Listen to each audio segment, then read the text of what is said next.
It's my pleasure to welcome back a very special guest, Mitali Kapila, a dedicated expert in nutrition and holistic health from Vitality Nutrition.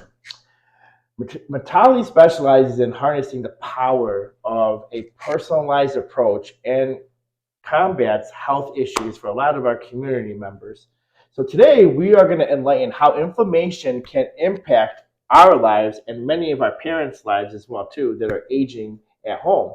Now there are the high risks that poses as we age and we see, and a diet and lifestyle can be a key way to be able to help manage inflammation.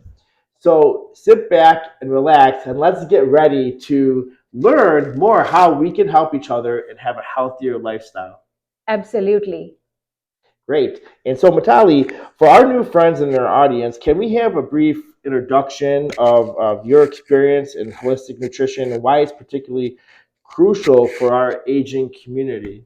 So, I'm a registered dietitian with extensive experience in holistic nutrition. That means we look at the root cause of the problem versus putting a band-aid on the symptoms or just kind of managing the symptoms. So, we want to find out why there is a health problem, why there are symptoms, and I work on fixing that why. So, that is the whole difference between functional or integrative nutrition versus just a conventional approach. Mm-hmm. So why it is important is that because there are two aspects that I wanted to kind of bring your attention to, right? One is lifespan and one is health span. Okay, so our seniors not only want to have a longer lifespan, but you want it to be a healthier health span, right? So you want to live longer, but you want to live healthy. No one wants to check into a nursing home, right?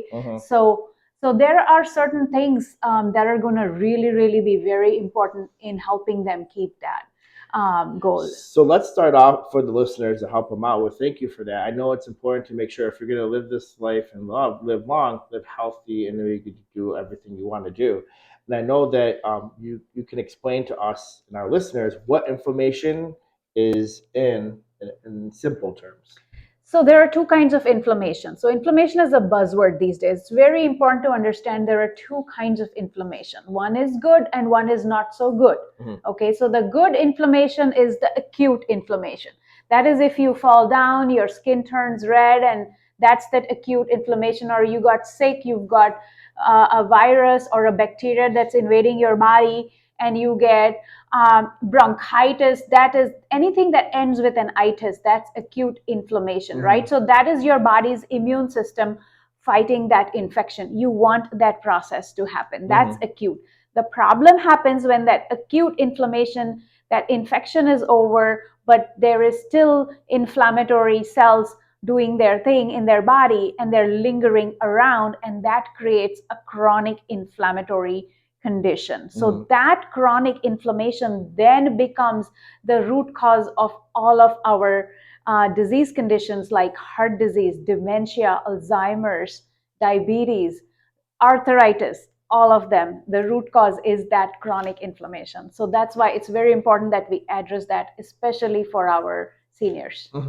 Yeah, good to know. That's really, so there's two types. And so how does the inflammation affect our body differently as we age versus someone that's young and versus who is aging in population? So there is this term that I love to use and talk about, and that term is called inflammageing. Okay, I didn't make it up. There is actually a term like that defined by NIH.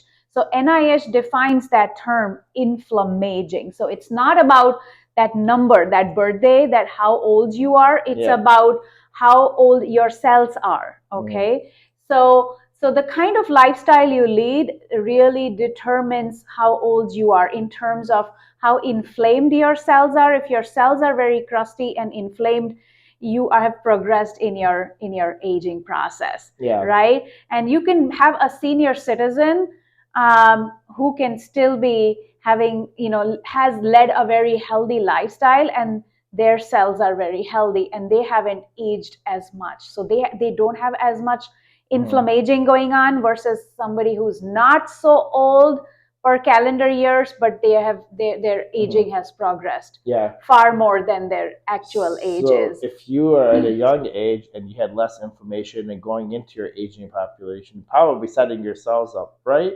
Or can, as you age, does all cells typically um, fail and cause inflammation that doesn't react correctly? Correct. So we have to start this at a very as early as possible, right? And even if you are, a senior citizen, and you can still start it. You can catch it. You can empower yourself with knowledge and do whatever the best you can. I think anybody can start this lifestyle at any time. So no matter even what, inflammation is not good at all, but if you try to start young and control your inflammation, it's better for when you age. Exactly. Yes. Then you will be whatever that age that you are, but you are going to be much younger. So I'm learning something today, as you know, as Mitali is my dietitian as well too. So I learn as I interact with our power partners. And so, could you break down the types of diseases linked to chronic inflammation? Yes, so all of our preventable diseases, right? Chronic conditions that you are going to the doctor for. Yeah. High blood pressure, right? High cholesterol, heart disease, diabetes, pre-diabetes, rheumatoid arthritis, right? Your any gut-related issues like irritable bowel or ulcerative colitis. Then we have dementia, Alzheimer's. All of them are linked to MS, yes, fibromyalgia, MS, all of the autoimmune conditions as well. So they are all linked to this chronic inflammation. Okay. And inflammageing. So someone can be, like I said, they may not be old or have an advanced age. They are younger, but if they are very inflamed, their inflammageing years are further more than somebody who's older but is doing really good with their lifestyle. And so diet, I'm assuming, is something that we're gonna say that we need to measure and scale to control our inflammation. I'm assuming. Yes, diet and lifestyle, top two. And so diet and lifestyle, top two. And so how does diet contribute to the level of our inflammation? You said that it's strong, right? And so is your lifestyle. But what you eat is how you feel, you're saying.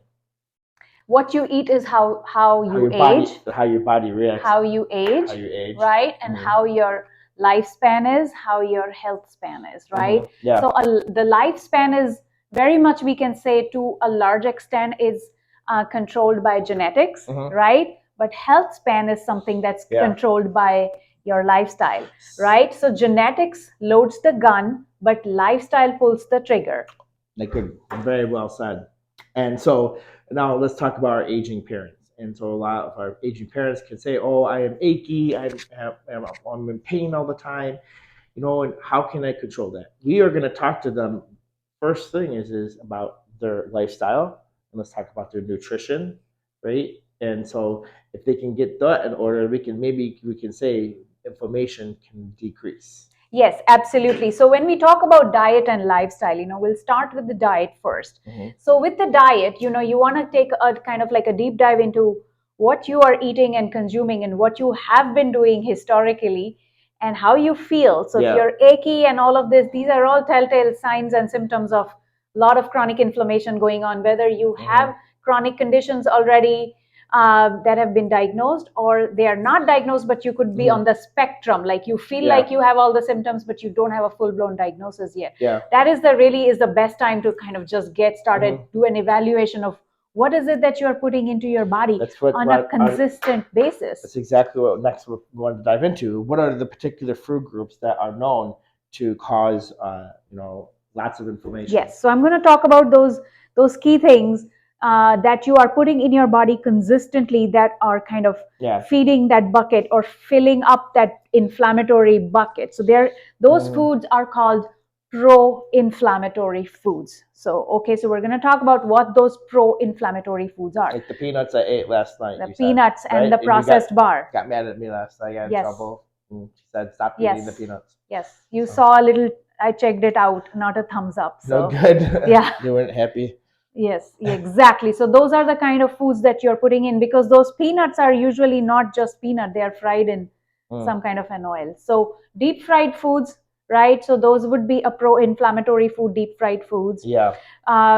Like French fries, okay, and eating animal products that are not grass-fed or pasture-raised, right? Because if the animal had an inflammatory feed, then you're going to eat that inflammation from that meat. So it's very important to be aware of that. So when you're going out to eat and you're eating out all the time at a restaurant, you may feel that you're ordering something healthy like a chicken salad, but that if that chicken is not...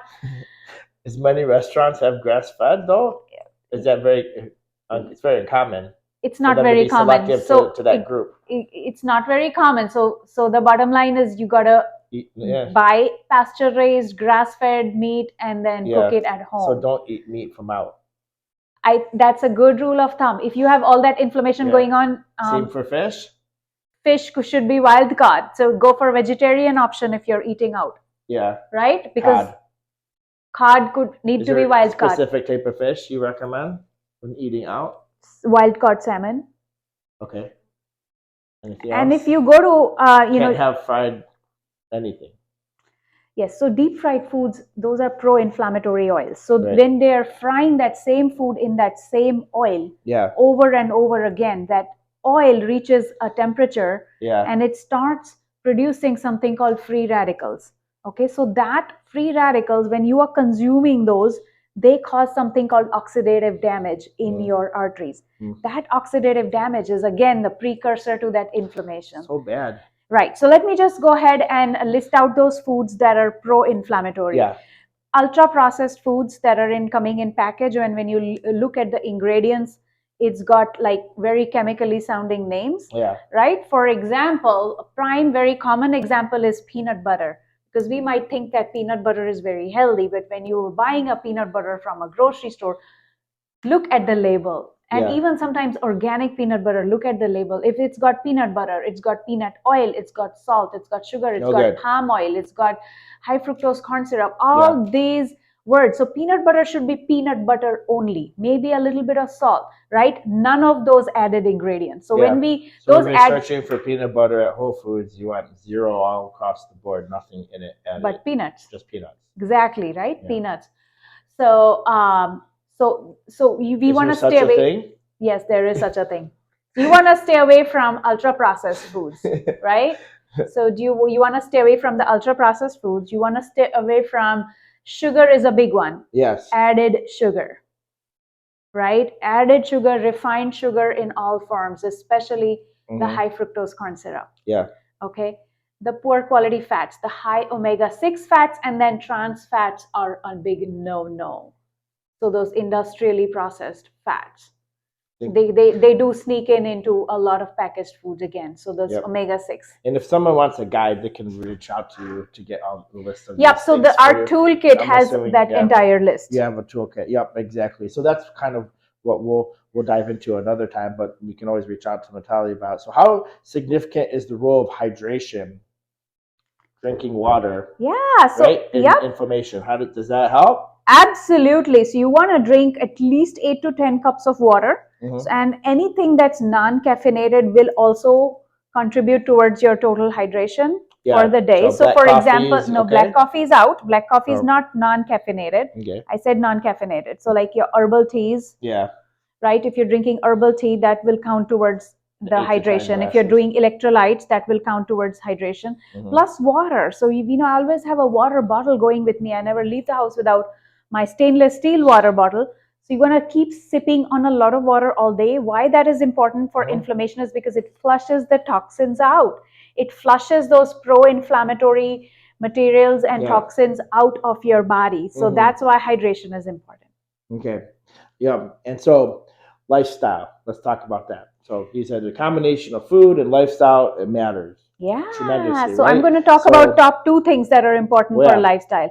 Number 1 is stress. Yeah. So I'm not saying that you just kind of live in an igloo or move to the Himalayas and kind of make yourself get rid of all the things that happen in the world. Yes. So you can get rid of your situation and circumstances, but you can, what's in your control is to regulate that stress response. Sure. That's totally in your control. And in my toolkit, I have listed those very simple things that you can do in your life. For example, get up and do a simple 5-minute breathing breathwork exercise. Okay, that will help you regulate your stress response. You cannot control what's not in your control, but you can do what's in your control, and that is to regulate your stress response. So that is one. You got to regulate your stress response. We are all surrounded with chronic stress, and that chronic stress is feeding the chronic inflammation. It's an epidemic.